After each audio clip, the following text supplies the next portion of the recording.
ரவீந்திரன் பேசுகிறேன். டிசம்பர் 11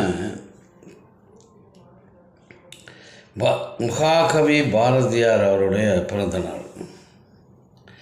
அவருடைய இயற்பெயர் சின்னசாமி சுப்பிரமணிய பாரதி. சிறந்த இலக்கியவாதி, சிறந்த சீர்திருத்தவாதி.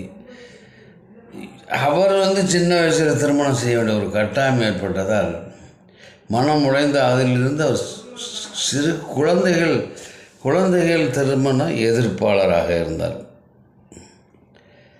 பெண் உரிமைக்காக போராடினார்.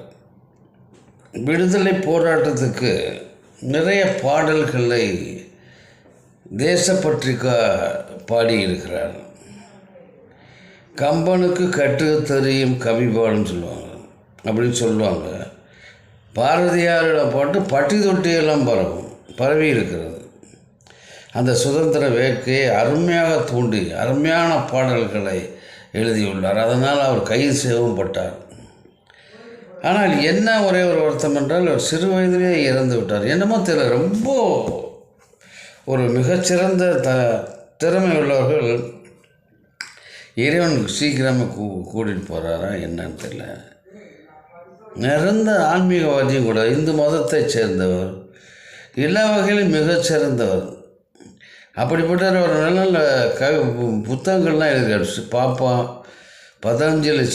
பாஞ்சாலி சபதம், பாப்பா பாட்டு, புதிய ஆத்திச்சூடி, இந்த மாதிரிலாம் எழுதியிருக்காரு. கவிதைன்னு பார்த்தீங்கன்னா சொல்ல முடியாது, அவர் அவ்வளோ கவிதைகள் எழுதியிருக்காரு.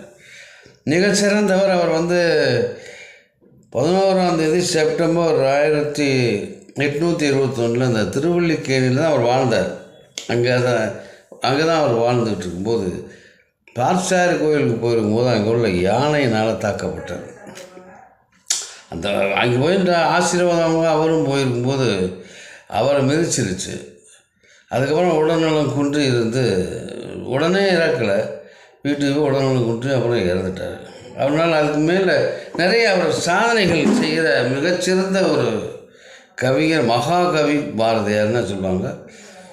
இந்த மாதிரி இவ்வளவு இது இன்னும் நிறைய வாங்கியிருப்பார்.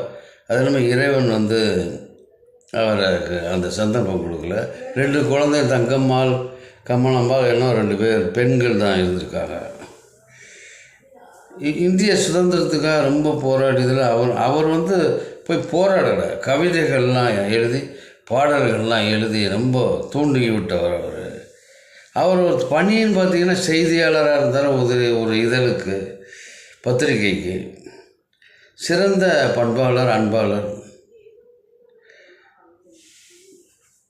மிக சிறந்த பெண் உரிமையும் பயங்கரமாக போடாருனார். அதுக்கும் எழுதுகிறாரு நிறைய கட்டுரைகள் அவர் பத்திரிகையில். அப்போ பத்திரிகையில் அவர் ஒரு செய்தியாளராக, நிருபராக இருந்திருக்கார்.